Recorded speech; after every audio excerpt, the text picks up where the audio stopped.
धधकते जंगल, राख होती लकड़ियां और तबाह होती जिंदगियां।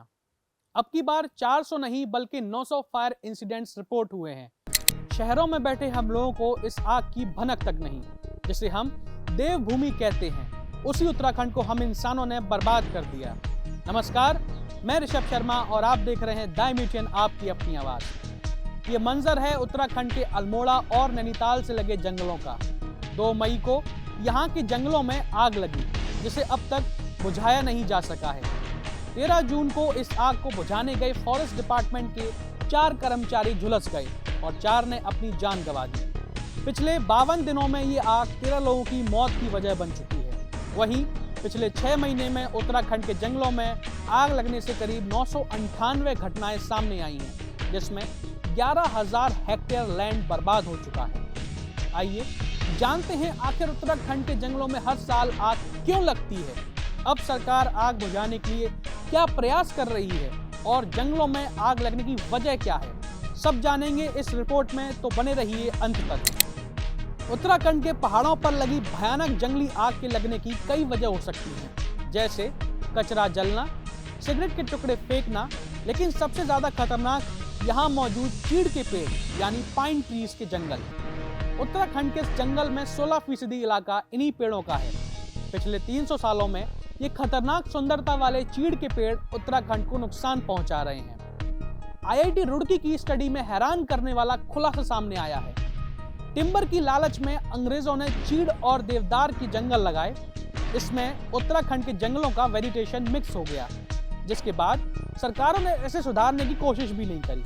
अब हमारी वजह से बढ़ रही ग्लोबल वार्मिंग और इंसानों की गलतियों की वजह से यहाँ के खूबसूरत जंगलों में आग लग रही है। IIT रुड़की के centre of excellence in disaster mitigation and management department के प्रोफेसर पीयूष श्रीवास्तव और प्राइम मिनिस्टर रिसर्च फेलो आनंद प्रभाकरन ने इन जंगलों की आग की स्टडी की, जिसमें बताया कि चीड़ की पत्तियां, जिन्हें पिरूल कहा जाता है, गर्मी होते ही वह हवा के साथ पेड़ों से झड़ने लगती है और इनमें आग बहुत तेजी से फैलती है। इसी तरह गर्मी के सीजन में चीड़ के जंगलों में लीसा निकलने का सीजन भी शुरू हो जाता है। लीसा इतना ज्वलनशील होता है कि उसमें लगी आग पर काबू पाना बहुत मुश्किल होता है। तो अब आगे जानते हैं कि प्रोफेसर पीयूष ने क्या बताया। प्रोफेसर पीयूष बताते हैं कि साल 2013 से 2022 तक उत्तराखंड की करीब 23,000 हेक्टेयर जंगल आग की चपेट में आए हैं। इसके पीछे बेहद जटिल भौगोलिक स्थितियां हैं। मिश्रित जंगल, ढलाने, सूखी पत्तियां और चीड़ और देवदार के निडल का ईंधन है। इन्हें ड्राई फूल कंडीशन भी कहते हैं। इसके अलावा मौसमी बदलाव भी आग लगने के कारण होते ही हैं। पिरूल को लेकर खुद सीएम धामी ने मई में एक बहुत बड़ा ऐलान किया। दरअसल सीएम धामी जंगल में लगी आग का जायजा लेने रुद्रप्रयाग पहुंचे थे। उन्होंने कहा वो नागरिक को रोकने के लिए सरकार पिरूल लाओ पैसे पाओ मिशन पर भी काम कर रही है। जंगल की आग को कम करने के उद्देश्य से पिरूल कलेक्शन सेंटर पर 50 रुपए प्रति किलो की दर से पिरूल खरीदा जाएगा, जिसे पॉल्यूशन कंट्रोल बोर्ड द्वारा संचालित किया जाएगा। जंगलों की आग हमारे लिए बहुत चुनौती है और लगातार आग बढ़ी है।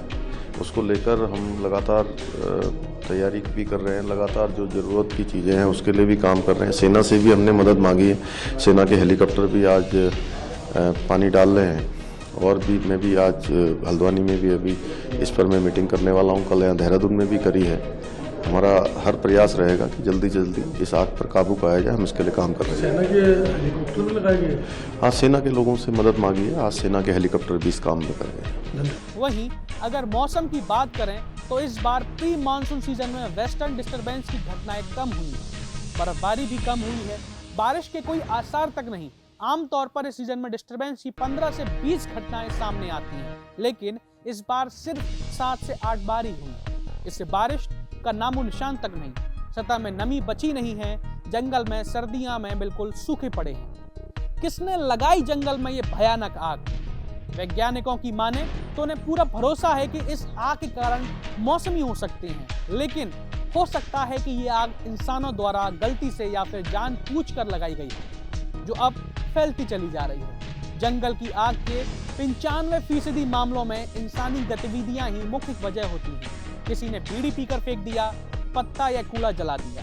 पहले बारिश, बर्फबारी और नमी की वजह से ये आग बुझ जाती थी, लेकिन अब ग्लोबल वार्मिंग की वजह से तापमान बढ़ता जा रहा है।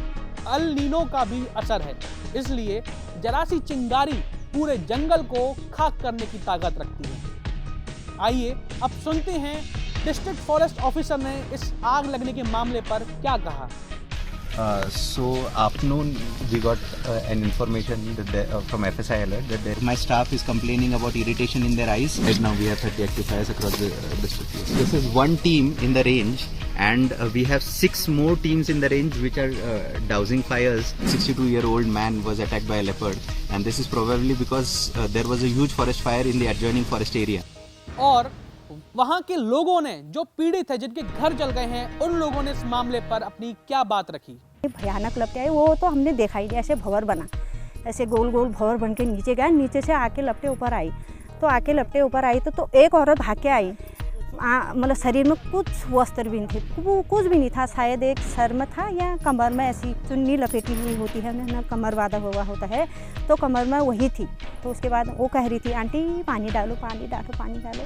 तो मैंने उसके सर में पानी भी डाला। बोलते हैं पानी नहीं डालते। उस समय क्या करती सर, तो तार में हमारी एक तौलिया थी, पहले वही उड़ाया मैंने, वही उड़ाया। तो उसके बाद अंदर गई, ऐसे चादर आधा पता नहीं क्या मिला, साड़ी हाड़ी पर्दे हर्दे लगाए थे, मैंने वही निकाला, वही उसके सर में डाला। फिलहाल सरकार हेलीकॉप्टर के जरिए नैनीताल की लेक से पानी लाकर आग बुझाने की कोशिश कर रही है। आज के लिए बस इतना ही। बाकी ऐसी और खबरों को जानने के लिए देखते रहिए द एमईटीएन।